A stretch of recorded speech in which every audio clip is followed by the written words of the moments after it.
Race வைக்கிறாங்க. எல்லா குழந்தைகளும் என்ன பண்றாங்க? ஓடுறாங்க. ஓகேங்களா? முதல் 3 பரிசு வாங்கினவங்களுக்கு தங்கம், வெள்ளி, வெண்கலம் கொடுப்பாங்களா? யார் இங்க நிம்மதி இல்லாம இருப்பாங்க? யார் இங்க நிம்மதி இல்லாம இருப்பாங்க?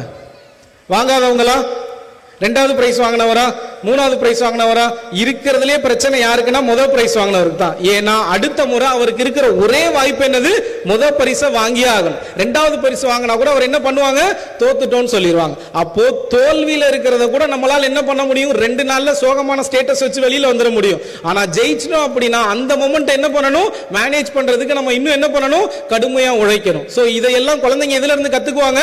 ஸ்போர்ட்ஸ்ல இருந்து கத்துக்குவாங்க. ருட்டீன்ஸ் கத்துக்குவாங்க, ரூல்ஸ் கத்துக்குவாங்க, பிஹேவியரிசம் சேஞ்ச் ஆகும். இது எல்லாத்துக்கும் குழந்தைங்களுக்கு ஸ்போர்ட்ஸ் ரொம்ப ரொம்ப என்னது? முக்கியம். பாரதியாரோட பாட்டுன்னு சொன்ன உடனே உங்க எல்லார் மனசுல என்ன இப்ப பாட்டு வரும்? ஓடி விளையாடு பாப்பா.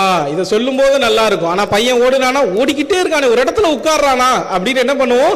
சொல்லுவோம். சோ எந்த பாடத்தை சொல்லி கொடுக்கிறோமோ அந்த பாடத்தை லைஃப்ல அப்ளை பண்றதுக்கு இந்த கிரவுண்ட் அவங்களுக்கு ஹெல்ப்ஃபுல்லா இருக்கும். இந்த கிரவுண்ட பழகின ஒரு குழந்தையால வாழ்க்கைன்ற கிரவுண்ட நிச்சயமா என்ன பண்ண முடியும்?